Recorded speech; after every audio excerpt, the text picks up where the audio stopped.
जय हिंद बच्चों, स्वागत है आपका एक बार फिर से।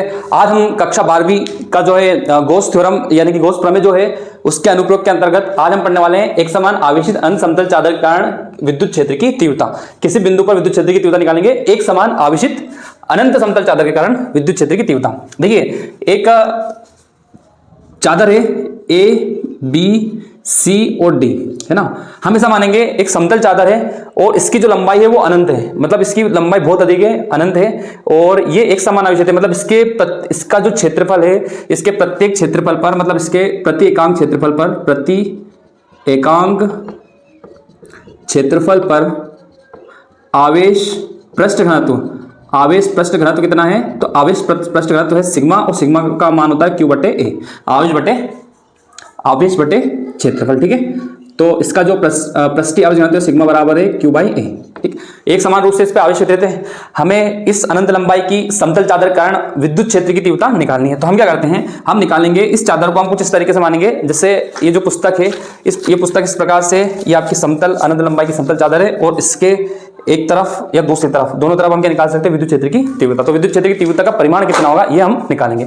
तो इससे हम आर दूरी पर एक बिंदु पी लेते हैं। इस बिंदु पी पर हमें विद्युत क्षेत्र की तीव्रता निकालनी है। तो देखिए, जब आपकी चादर इस प्रकार की है तो विद्युत क्षेत्र की तीव्रता बाहर की ओर रहेगी और धनात्मक से ऋणात्मक की ओर कैसी रहेगी, मतलब इसकी जो दिशा होती है हमेशा धन से ऋण की होती है। तो यहाँ पर रहेगी विद्युत क्षेत्र की तीव्रता। इसी प्रकार से हम एक बिंदु और कंसीडर कर सकते हैं, ना सिर्फ हम इसके दाईं ओर बल्कि बाईं ओर भी विद्युत क्षेत्र की तीव्रता ज्ञात कर सकते हैं। ठीक है, तो इसको निकालने के लिए आपको देखिए, इसमें होता क्या है कि आपको विद्युत क्षेत्र की तीव्रता बिंदु P पर निकालनी है, लेकिन आपको क्या करना पड़ेगा? चादर के दोनों ओर ही विद्युत क्षेत्र की तीव्रता का परिमाण आपको निकालना पड़ेगा। ठीक है, और कैसे निकालोगे? तो हम निकालेंगे गॉस की प्रमेय का उपयोग करते हुए। तो गॉस की प्रमेय का उपयोग करने के लिए आपको एक बंद पृष्ठ बनाना पड़ेगा। ये जो चादर है ये एक बंद पृष्ठ नहीं होता है। ठीक है, ये बंद पृष्ठ नहीं है। तो बंद पृष्ठ कैसे बनेगा? या तो आपका गोला बनेगा बेलन। तो जितनी आर दूरी पर आपने बिंदु पी लिया है, इस चादर के दूसरी ओर उतनी ही आर दूरी पर हम क्या ले लेते हैं? एक बिंदु पी डैश ले लेते हैं। क्या लेते हैं? बिंदु पी डैश। ठीक है, इस पर विद्युत क्षेत्र की तीव्रता रहेगी बाहर की ओर। कहां रहेगी? बाहर की ओर। ठीक है, अब हम एक बेलन की रचना करते हैं। तो बेलन की रचना जब हम करेंगे तो उसके लिए इसकी जो लंबाई रहेगी वो क्या रहेगी? 2r, और अक्ष रहेगी पीपी डैश।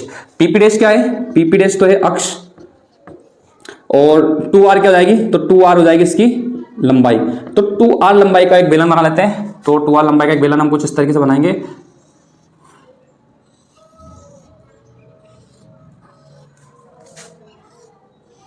ठीक है, ये 2r लंबाई का एक बेलन हो गया। इसके पास अब 3 पृष्ठ हैं। एक पृष्ठ हो गया S1, एक पृष्ठ हो गया S2 और एक पृष्ठ ये वाला। ठीक है, ये वाला एक पृष्ठ हो गया इसका S3। तो देखिए, विद्युत क्षेत्र की तीव्रता जब आपका पृष्ठ इस प्रकार का है, ठीक है, ये आपका पृष्ठ है, एक पृष्ठ है, विद्युत क्षेत्र की दिशा भी इस ओर है, विद्युत क्षेत्र की दिशा इस ओर, ये आपका पृष्ठ है। ठीक है, तो इस पृष्ठ पर जो आपका ये जो मार्कर है, इस मार्कर का जो वृत्तीय क्षेत्र है, ये वाला वृत्तीय क्षेत्र इस प्रकार से रहेगा। इसका क्षेत्रफल सदिश भी उसी दिशा में रहेगा, यानी कि यहाँ पर E और इस वृत्तीय क्षेत्रफल के बीच का जो कोण है वो हो जाएगा 0 डिग्री। कितना हो जाएगा? 0 डिग्री। ठीक है, कितना हो जाएगा? 0 डिग्री। इसमें भी ये रहेगा, इसके बीच का कोण कितना रहेगा? 0 डिग्री। 90 किससे रहेगा? यहाँ से, यानी कि यहाँ पर अगर हम ds का क्षेत्रफल माने ds, तो इनके बीच का एंगल कितना रहेगा? 0 डिग्री। और यहाँ पे भी कितना रहेगा? 0 डिग्री ही रहेगा। 90 का रहेगा, तो इस क्षेत्र से कितना रहेगा? यहाँ पे रहेगा 90 डिग्री। कितना रहेगा? 90 डिग्री, यानी कि इसका 0 हो जाएगा, इससे संबद्ध फ्लक्स 0 हो जाएगा, और इन दोनों का फ्लक्स जो रहेगा इनसे ही फ्लक्स होकर गुजरेगा। इतने क्षेत्र से क्या निकलेगा? फ्लक्स होकर गुजरेगा। ठीक है, तो हम लिखेंगे यहाँ पे संपूर्ण बेलन से संबद्ध विद्युत फ्लक्स, संपूर्ण बेलन संबद्ध विद्युत फ्लक्स क्या हो जाएगा? तो फाई बराबर, देखिए, अगर इसका एरिया, इसका जो क्षेत्रफल है, क्षेत्रफल हम क्या मान लें? इसका क्षेत्रफल मान लेते हैं हम a। ठीक है, इसका भी क्षेत्रफल मान लेते हैं a, है ना। इस वृत्तीय क्षेत्र का क्षेत्रफल क्या मान लेते हैं? a। तो फ्लक्स जो हो जाएगा वो हो जाएगा EA प्लस EA। ठीक है, वो एक हो जाएगा आपका 0। ठीक है, इसका हो गया E इंटू फ्लक्स। क्या होता है? फ्लक्स होता है विद्युत क्षेत्र इंटू क्षेत्रफल। तो क्षेत्रफल है इसका A और विद्युत क्षेत्र है E, और cos 0 डिग्री की वैल्यू क्या जाती है? 1 हो जाती है, तो EA बचेगा। इसका भी क्या हो जाएगा? E, और इसका क्षेत्रफल कितना है? A, तो EA प्लस इस S3 का क्या हो जाएगा? तो इसका हो जाएगा EA, और इसके साथ क्या है? cos 90 degree. तो cos 90 की वैल्यू कितनी होती है? तो cos 90 की वैल्यू होती है 0, तो ये हो जाएगा 0। तो कुल फ्लक्स कितना आएगा? तो ये आएगा आपका फाई बराबर 2EA। ये हो गया क्वेश्चन नंबर फर्स्ट, ये हो गया समीकरण नंबर 1। अब हम देखते हैं गॉस की प्रमेय का उपयोग करते हैं। तो गॉस की प्रमेय क्या बताती है आपको? तो बताती है कि जो फ्लक्स होता है वो किसी भी बंद पृष्ठ के अंदर उपस्थित आवेश का 1/ε0 होता है। तो आपके पास समीकरण 1 है, समीकरण 2 है। समीकरण 1 और दोनों की तुलना करेंगे तो LHS बराबर है, तो RHS भी क्या जाएंगे बराबर। समीकरण 1 व 2 से, समीकरण 1 और 2 से LHS बराबर, तो RHS बराबर 2EA बराबर Q/ε0। ठीक है, यहां से आप जब E की वैल्यू निकालेंगे तो E बराबर मिलेगा आपको Q/2A/ε0। E बराबर Q/2A/ε0। ठीक है, चलिए अब आगे जाते हैं हम। E बराबर Q/2A/ε0। इसमें Q/A क्या दिख रहा है आपको? तो आवेश पृष्ठ घनत्व तो आपने पढ़ा है अभी, है ना, सिग्मा बराबर होता है Q/A। इसको बोलते हैं पृष्ठीय आवेश घनत्व।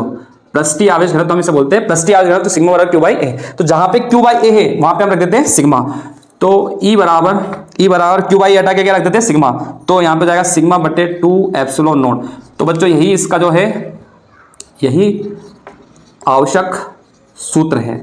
जो सूत्र आपको निकालना है, जो डेरिवेशन इसमें करना है, वही इसका आंसर। ठीक है, तो यहाँ पे आपको जो है इसका आंसर कंप्लीट हो जाता है। और इसके जो नोट्स है तो शॉर्ट नोट्स हो गए, लेकिन इसके जो प्रॉपर नोट्स है वो वीडियो के लास्ट में आपको मिलेंगे। इसके अलावा भी कुछ एक्स्ट्रा जानकारी जो है, जो ऑब्जेक्टिव वगैरह में आ सकती है, वो मैं इसके बाद आपको बताता हूँ। ठीक है, तो पहले बोर्ड को रफ कर देते हैं। देखिए बच्चा पार्टी, अतिरिक्त जानकारी में मैं आपको बताने वाला हूं दो अनंत लंबाई के समतल समांतर चादरों के कारण विद्युत क्षेत्र की तीव्रता। अभी के क्वेश्चन में आपने सिर्फ एक चादर के कारण विद्युत क्षेत्र की तीव्रता प्राप्त की थी, लेकिन ऐसा हो कि दो चादरें हैं और दोनों एक दूसरे के समांतर रखी हो, ऐसे रखी हो। दो चादरें हैं, दोनों एक दूसरे क्या रखी हो, समांतर रखी हो। उस कंडीशन में हम कैसे सोल्व करेंगे? तो देखिए, ये है आपकी चादर A, ये है चादर B। ठीक है, इस चादर का पृष्ठीय आवेश घनत्व सिग्मा है, इसका है सिग्मा B। और अभी हम यहाँ पे कंसीडर करते हैं कि sigma A is greater than sigma B।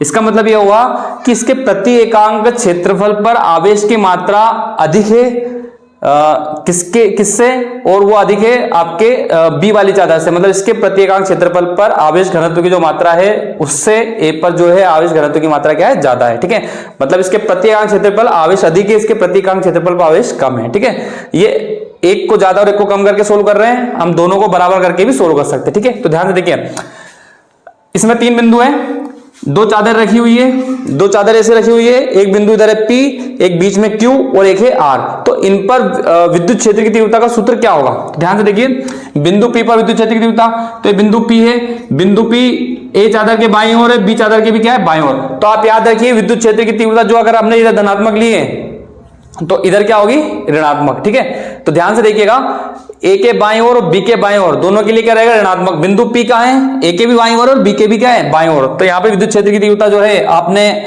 Formula पढ़ाई है, अभी निकाला है, E बराबर होता है आपका सिग्मा बाई 2ε0। इसी को यूज करेंगे।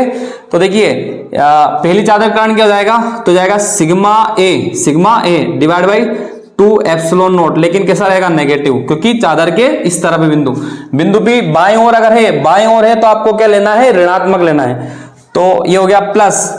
अब हम B की बात करते हैं, B के भी बिंदु P क्या है, इस चादर के भी क्या है, बाईं ओर है, तो इसको बोलेंगे सिग्मा B 2ε0, लेकिन कैसा रहेगा, ये नेगेटिव। ठीक है, तो दोनों नेगेटिव है। यहां से अगर आप वैल्यू निकालोगे तो EP इक्वल्स टू क्या मिलेगा, दोनों का नेगेटिव आ जाएगा कॉमन, और क्या कॉमन आएगा, बटे में 2ε0, तो -1/2ε0 कॉमन आ गया। अंदर क्या बचा, sigma A plus sigma B।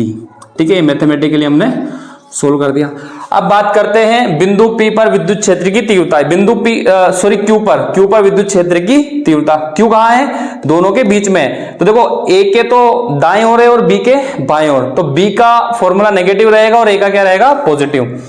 तो ये हो जाएगा आपका सिग्मा A डिवाइड बाई 2ε0, ये पॉजिटिव, लेकिन इसके लिए रहेगा नेगेटिव। क्या रहेगा, नेगेटिव, क्योंकि B के अभी भी क्या है, बाएं ओर। तो आपका जो विद्युत क्षेत्र की तीव्रता आएगी बिंदु Q पर, वो आएगी 1/2ε0, यहाँ पे प्लस यहाँ पे माइनस, तो sigma A minus sigma B, ये हो जाएगा आपका आंसर। ठीक है, कंडीशन नंबर 3 अब हम निकालेंगे R पर। तो R आप देखिए आर जो बिंदु है वो चादर ए के भी दाएं ओर है, बी के भी दाएं ओर है, यानी कि दोनों क्या आएंगे, धनात्मक मान आएगा, दोनों के लिए क्या आएगा, धनात्मक। तो यहां से हम फॉर्मूला निकालेंगे E R equals to sigma A divide by 2 epsilon naught plus sigma B divide by 2 epsilon naught. अगर आप कॉमन लोगे तो ई आर बराबर जाएगा आपके पास 1/2 epsilon naught sigma A plus sigma B. ठीक है, तो ये भी हमें आना चाहिए ताकि कोई न्यूमेरिकल अगर फंस जाता है तो उस न्यूमेरिकल को हम इजीली सोल्व कर पाए। इसके बाएं ओर विद्युत क्षेत्र की तीव्रता ऋणात्मक और दाएं ओर धनात्मक हमको लेना है। ठीक है, तो इस वीडियो में इतना ही, मिलते हैं अगले वीडियो में, तब तक के लिए जय हिंद जय भारत।